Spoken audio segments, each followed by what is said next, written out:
안녕하세요. 이단원 3차시 수업 시작합니다. 지난 시간에 이어서 오늘은 교과서 37페이지를 펴시면 돼요. 에너지의 전환과 이용을 한번 봅시다. 지난 시간에 지구상의 에너지의 근원은 뭐예요? 그렇죠. 태양이었죠. 그런데 사람 같은 경우는 태양 에너지를 직접 이용할 수는 없죠. 태양 에너지를 직접 이용해서 유기물 형태로 바꿔주는 생물 집단이 누구였어요? 그렇죠. 식물. 물론 생투를 공부하게 되면 식물이 아닌 다른 생물 집단에서도 광합성을 할 수 있는 생물체들이 존재한다는 것은 배우게 될 거예요. 근데 주로 대부분 식물이라고 했을 때 식물이 뭐를 통해서 광합성을 통해서 태양의 에너지를 포도당의 에너지로 화학 에너지로 빛 에너지를 화학 에너지로 전환을 시켜주죠. 그러면 사람은 얘가 갖는 화학 에너지 유기물이죠. 포도당 영양분을 섭취해서 내가 쓸 수 있는 형태의 에너지로 또 바꿔주죠. 영양분을 분해해서 에너지를 얻는 과정을 뭐라고 배웠어요? 우리가 지난 시간에 세포 호흡이라고 공부를 했던 것 같아요. 그래서 예를 들어서 세포 호흡이라고 하는 거는 외부에서 어떤 하는 연소 반응하고 비교가 되는 거죠. 포도당 1몰을 내가 연소를 시켰다고 한번 해볼게요. 그럼 예를 들어서 C6H12O6 포도당을 연소를 시키려면 뭐가 필요해요? 세포도 마찬가지고 산소가 필요하죠. 그러면 어떤 물질이 만들어져요? 여기에 있는 결합을 모두 끊어냈으니까 탄소 하나짜리인 이산화탄소하고 전자들이 나오겠죠. 그러면 이제 몰수까지 한번 맞춰볼게요. 오늘은 6개니까 6몰이 되겠고 12개니까 6개 해주면 6개가 되겠네요. 그리고 나서 뭐가 발생하냐면 에너지가 발생하는데 이때 발생한 열량은 포도당 1몰을 태우면 약 686kcal만큼의 열량이 발생을 해요. 그리고 이 에너지가 열과 빛을 내면서 한꺼번에 방출되는 게 연소예요. 그런데 세포호흡 같은 경우는 이 많은 에너지가 열과 빛을 내면서 한꺼번에 방출이 되게 되면 세포에 손상이 일어나게 되거든요. 그래서 얘를 전자를 연소라고 하면 세포호흡은 반응식이 같아요. 포도당 한 몰을 내 세포 내에서 태우는 거죠. 그러면 이산화탄소하고 물하고 에너지가 방출되겠죠. 몰수 맞춰주시면 이렇게 되고, 혹시 몰수 맞추는 게 힘들다, 잘 시험에 나오진 않아요. 생명과학의 핵심이 얘가 아니니까. 그렇지만 선생님한테 질문을 따로 하시면 돼요. 이때 에너지가 마찬가지로 포도당 1몰에 해당하는 요만큼의 킬로칼로리의 열량이 발생을 하겠죠. 그런데 우리는 얘가 한꺼번에 열과 빛으로 방출되는 게 아니라 얘를 내가 쓸 수 있는 ATP의 형태로 전환하고 일부는 열 에너지로 전환해요. 비율을 보면 한 40%는 ATP에 저장이 되고 한 60%는 열 에너지로 나오면서 사람의 체온을 유지하는데 사용한다라고 생각을 하시면 돼요.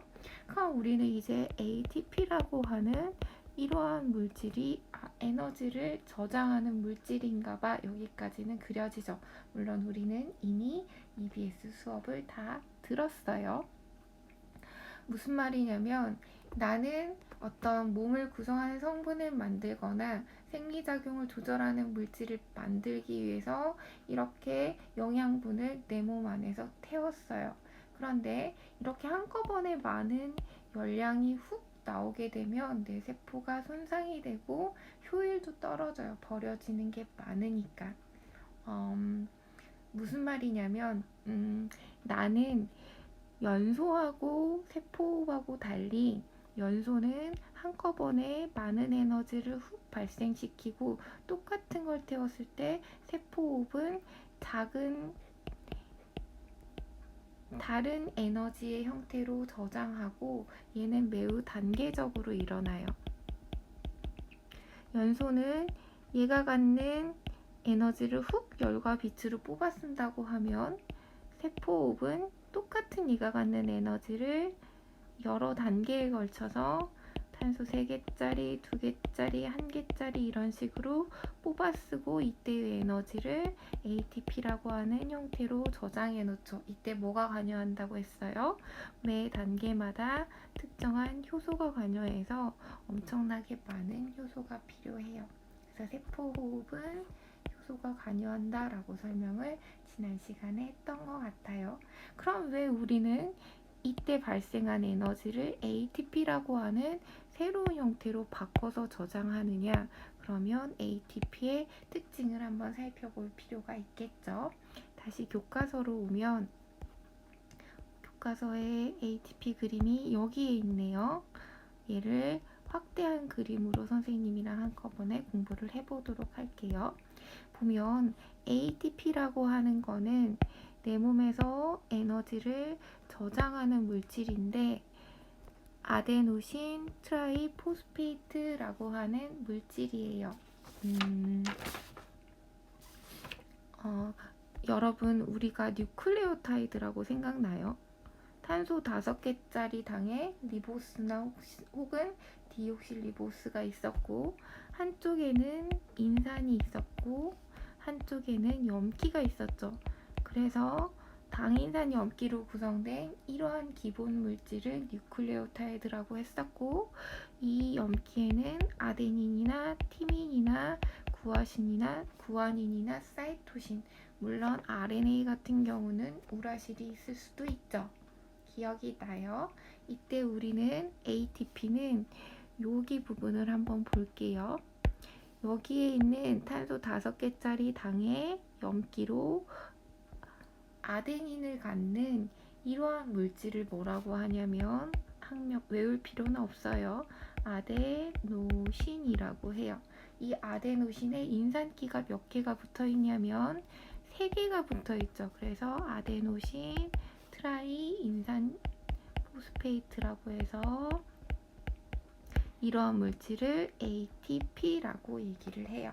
그러면 다시 ATP가 어떻게 생겼는지 한번 보면 당에 아데닌에 인산기가 이렇게 3개가 붙어 있어요.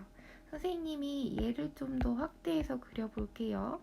탄소 5개짜리 당 1번, 2번, 3번, 4번, 5번 탄소에 인산기가 3개가 붙어 있는데 인산이죠.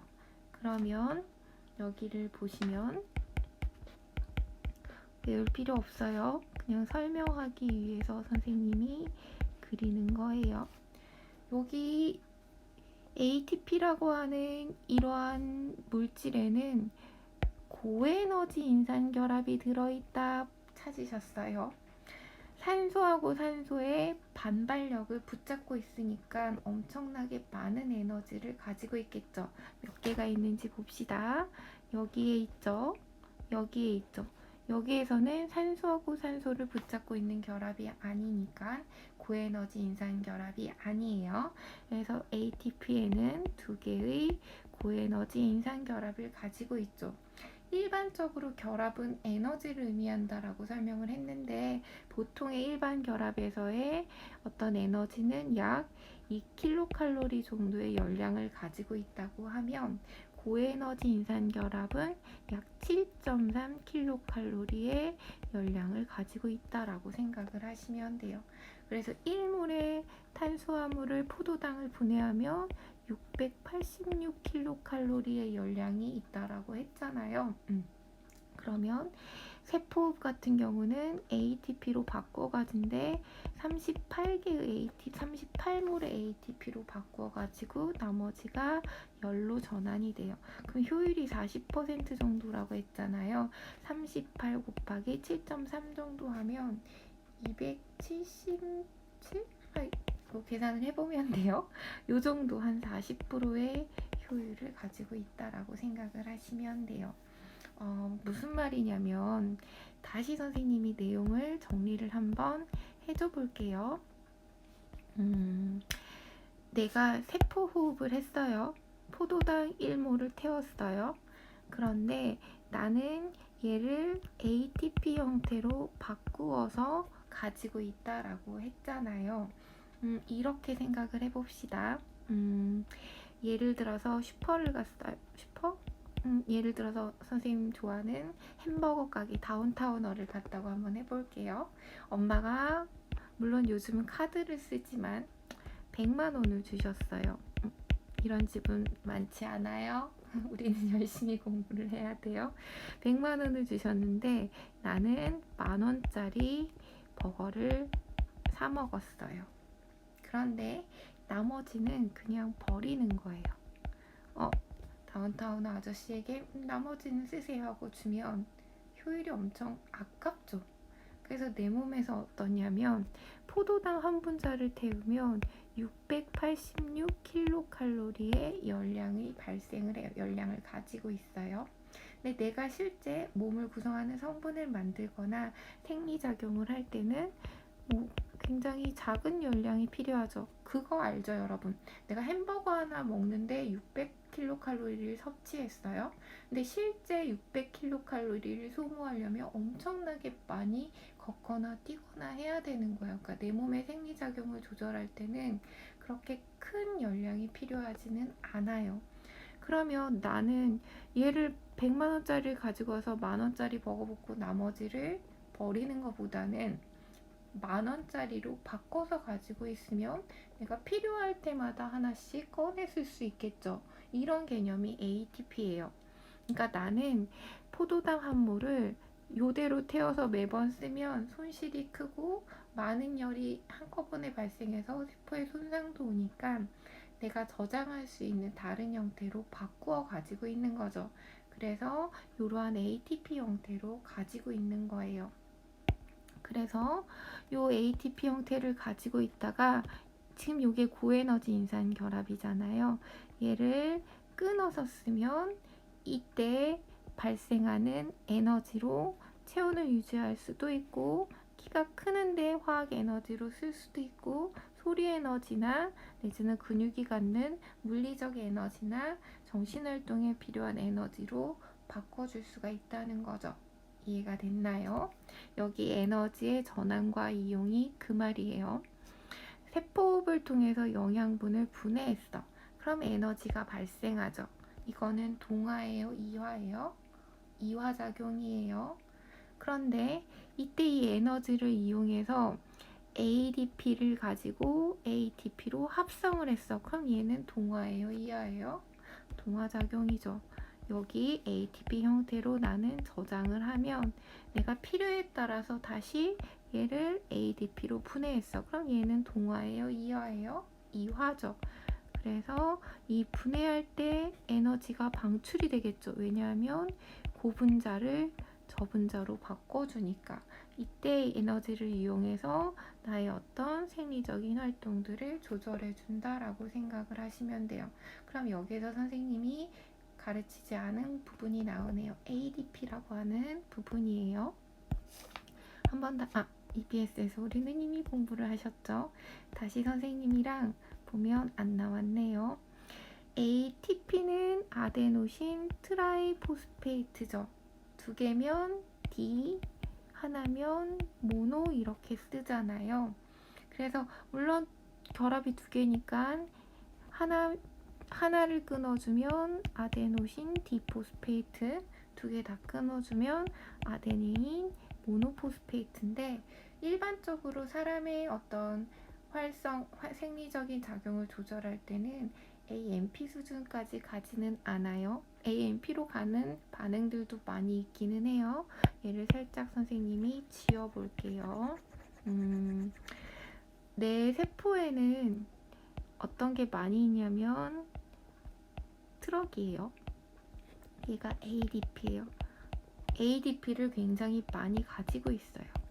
그런데 내가 영양분을 먹으면 이 영양분을 분해한 에너지를 이용해서 짐을 실을 수가 있는데 인산기를 여기에다가 붙여줄 수가 있어요. 그럼 얘는 뭐가 되냐면 선생님 색깔을 좀 바꿔볼게요. 인산기를 붙여주면 디포스페이트에서 트라이포스페이트가 되겠죠. ATP가 되는 거예요. 그리고 내가 어떤 생명을 활동을 할 때는 얘를 하나를 트럭에서 짐을 내려서 쓰면 돼요. 그럼 다시 내 세포에는 뭐가 많아져요? 빈 트럭이 많아지죠. 다시 내 세포에서의 ADP라고 하는 물질이 생성이 되고 또다시 내가 영양분을 먹으면 다시 짐을 실어놔서 ATP 형태로 바꿔줘요. 그리고 나서 내가 생명활동을 할 때는 다시 얘를 쓰면 돼요. 그래서 ATP가 ADP로 되면서 인산기가 하나 떨어져 나오겠죠. 이때 ATP를 사용하는 과정을 이화작용이라고 하고 이때는 얘가 고분자고 얘가 저분자니까 에너지가 방출이 되겠죠. 이 에너지를 이용해서 근육의 움직이는 물리적 에너지로 바꿔주고 반딧불이 같은 경우는 그쵸? 뭔가 전기 에너지나 혹은 발광에 필요한 빛 에너지로 바꿔주고 이런 일들이 등등등등등 일어나겠죠. 그런데 내가 음식물 영양분을 섭취하게 되면 다시 인산기를 떨어뜨렸으니까 이 상태로 있을 거 아니에요.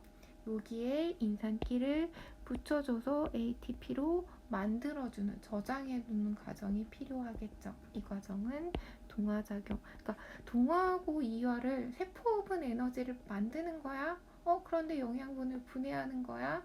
헷갈려하는 친구들도 많이 있어요. 그냥 동화, 이화의 개념은 저장하거나, 아니, 분해하거나 합성하거나의 개념으로 이해를 하시면 돼요. 그래서 모든 매 반응마다 이게 분해 반응인지 합성 반응인지를 연결시켜주면 어렵지 않게 개념을 정리하실 수 있을 것 같네요. 여기까지 이해가 되셨죠? 그래서 다시 교과서로 나누어서 에너지 전환이라고 하는 거는 결국 태양이 갖는 빛 에너지를 광합성이 식물이 광합성을 통해서 화학 에너지 포도당으로 바꿔주며 이 영양분을 사람은 섭취를 하겠죠. 그래서 이 영양분을 가지고 나는 ATP라고 하는 물질로 바꾸어서 저장을 해놔요. 그럼 내가 필요에 따라서 ATP를 분해하면서 내가 필요한 곳에 사용한다라고 생각을 하시면 되겠네요. 37페이지 창의력 기르기에 ATP하고 축전기가 있네요. ATP 한번 보면 ATP가 이때 방출되는 에너지, 그 다음에 이런 활동들에 사용된다라고 나와 있네요. 교과서를 한번 꼼꼼히 읽어주시면 돼요. ATP하고 축전기의 공통점은 충전기나 건전지를 보면 내가 어떤 화학 에너지를 집어넣어주죠. 어떤 원소들을 집어넣어서 뭘 만들어주냐면 플러스 극과 마이너스 극이 있죠. 이런 전이차, 전기적인 위치 에너지를 걸어주는 거죠. 그런데 내가 계속해서 얘를 사용하다 보면 이 전이차가 줄어들잖아요. 그럼 다시 전기를 충전해서 다시 이 차이를 벌려놓죠. 그리고 다시 쓰고 방전이 되면 벌려놓고 하는 거랑 똑같아요. 나는 영양소를 먹어서 ADP를 ATP 상태로 충전을 해놓죠. 그런데 내가 어떤 생명활동을 할 때마다 다시 얘를 꺼내 쓰죠. 그럼 다시 영양분을 먹어서 이 상태로 바꿔준다라는 개념으로 이해를 해주시면 될 것 같네요. 그리고 나서 어디를 보냐면 교과서 38페이지를 봅시다. 선생님 요거를 설명을 마지막으로 요번 차시 수업은 끝낼 거니까 조금만 더 집중을 해주시면 될 것 같네요. 효모라고 하는 거는 생명체예요. 그러면 에너지를 얻기 위해서 세포 호흡을 하겠죠. 물론 이 효모는 산소가 있을 때는 산소 호흡을 하고 산소가 없을 때는 무산소 호흡을 하겠죠. 산소호흡이 훨씬 효율이 높아요. 왜냐하면 산소는 전기 운송도가 크니까 모든 결합을 다 끊어낼 수가 있어요. 그런데 만약에 산소가 없을 경우에도 에너지는 만들어내야 되잖아요. 그러면 산소가 아닌 뭐 다른 방식으로 끊어내긴 하겠죠. 대신 효율이 높지는 않아요. 전에 산소 세포호흡은 주로 어디에서 일어난다고 했어요? 미토콘드리아. 근데 꼭 미토콘드리아에서만 일어나는 건 아니에요 했던 거 생각나요? 효율은 낮지만 세포질에서도 일부 호흡이 일어나긴 해요. 얘가 포도당 한 몰당 38몰의 ATP를 생성한다고 하면 얘는 한 요 정도의 효율이 좀 더 작아요. 물론 생명체마다 반응마다 차이는 있긴 하지만 선생님 이걸 왜 설명을 하냐면 세포호흡을 하면 뭐가 발생하냐면 이산화탄소가 발생하죠. 포도당을 분해를 시키면 고분자 물질을 저분자 물질로 쪼개주게 되는 거죠.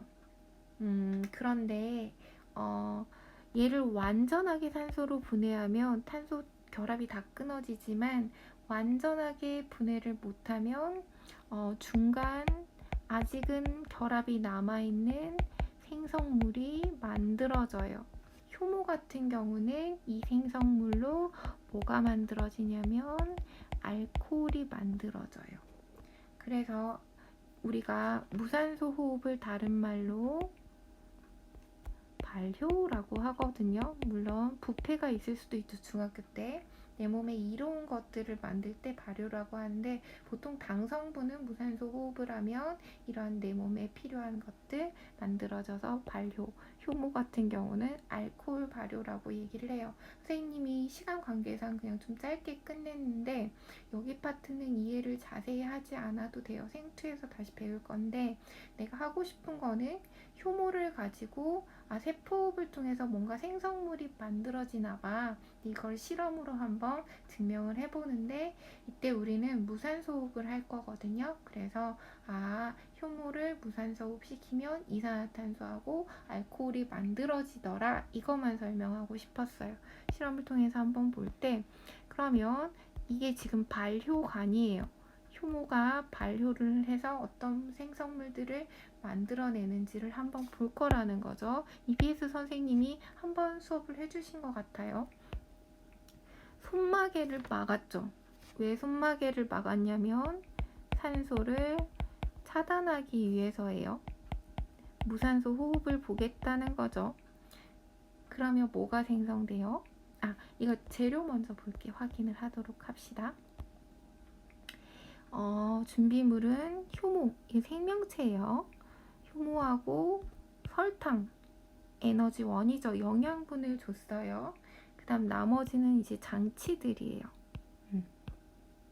보시면 여기 플라스크 4개를 준비해서 하나는 5%의 설탕의 증류수, 하나는 설탕의 효모, 하나는 10%, 15%죠. A하고 B를 보면 지금 뭘 보겠다는 거예요? 효모라고 하는 게 발효를 하는지 안 하는지, 세포호흡을 하는지 안 하는지를 보겠다는 거죠. 세포호흡을 하면 이 설탕이 분해가 돼서 다른 물질, 산소나 내지는 산소가 아니라 이산화탄소로 바뀌겠죠. 물론 효모는 무산소 호흡을 하면 알코올도 생성이 되겠죠. 여기에서 얘는 통제 변인이죠. 종속 변인은 이산화탄소의 발생 유무가 되겠죠. 그 다음에 조작 변이는 뭐예요? 효모의 유무가 되겠네요. 그런데 요 실험에서는 공통적으로 효모를 넣어줬죠. 차이가 뭐예요? 설탕의 농도죠. 이번에는 얘가 통제 변인이고 얘가 조작 변인이 되겠네요. 누가 더 빨리 더 많은 양의 이산화탄소를 발생시키는 건지 한번 확인을 해보도록 해요. 실험을 통해서. 그래서 지금 효모액을 만들었어요. 건조 효모를 풀어줬죠. 그리고 나서 요 비율대로 혼합액을 만든 다음에 이산화탄소의 발생을 확인을 해보는 장치를 가지고 이제 데이터로 한번 확인해 보는 거예요. MBL 프로그램을 깔아서. 그래서 여기를 보면 발효관이에요. 요 부풀어 있는 부분을 팽대부라고 하고 막혀 있는 부분을 맹간부라고 해요. 지금 여기에다가 효모액하고 포도당 용액을 넣었어요. 그러면 효모는 뭐를 해야 돼요? 물질 대사를 하기 위해서 에너지를 얻기 위해서 세포 호흡을 하겠죠. 산소를 차단을 했으니까 무산소 호흡을 했을 거예요. 그러면 효모의 무산소 호흡 결과 발생하는 게 CO2하고 알코올이라고 했죠. 얘네들이 생성이 될 거예요. 반응이 진행되면 진행될수록 여기에 보면 효모액의 수면의 높이가 점점 낮아지고 있죠. 뭐가 생성됐다는 거예요? 이 공간에 기체가 생성이 됐다는 거예요. 그리고 나서 손마개를 약간 열어봐서 생성된 물질을 알아보고 싶어요. 그러면 뭐 하면 되냐면 알코올은 냄새를 맡으면 돼요. 여러분 알코올 냄새 다 아시죠? 그 다음에 CO2를 확인하는 방법을 한번 보면 되는데 우리는 여기에서 CO2를 확인하는 장치를 가지고 CO2를 확인을 했었죠. 그런데 보통 시험 문제에 주어질 때는 이 장치를 주는 게 아니라 KOH라고 하는 수산화칼륨 용액을 넣어줘요. 수산화칼륨 용액은 CO2 흡수제죠. 그래서 얘랑 반응을 하면 어떻게 되냐면 CO2가 물에 녹아요. 그러면 얘를 다시 지우고 만약에 선생님이 뭘 했냐면 손마개를 빼고 일부 용액을 덜어낸 다음에 그만큼 뭘 집어넣냐면 KOH 용액을 집어넣었어요. 그럼 어떻게 될까? 그렇죠. 맹간부에서 수면의 높이가 다시 올라가요. 왜 그럴까요? 얘 때문에 CO2가 녹죠. 무슨 말인지 이해가 됐죠? 그래서 맹간부에서의 수면의 높이에 따라서 이 반응을 예측해 줄 수 있는 실험이 되는 거예요. 여러분이 한번 교과서를 다시 꼼꼼하게 읽어보시면 될 것 같네요. 이 결과는 어떻게 됐냐면 우리가 실험을 하지 않았으니까 이 결과 그래프만 한번 체크를 해보도록 할게요. 이거 보시면 어디에선 반응이 안 일어나겠어요? 효모가 없는 A 플라스크에서는 반응이 일어나지 않겠죠. 선생님이 그래서 한번 이 실험 결과만 보여줄게요. 자, 보시면 여기에서는 반응이 일어나지 않은데 포도당의 농도가 높을수록 반응이 빨리 많이 일어나게 되겠네요. 교과서를 한번 보시고 꼼꼼하게 읽어보시면 이해가 되실 거예요. 오늘 수업은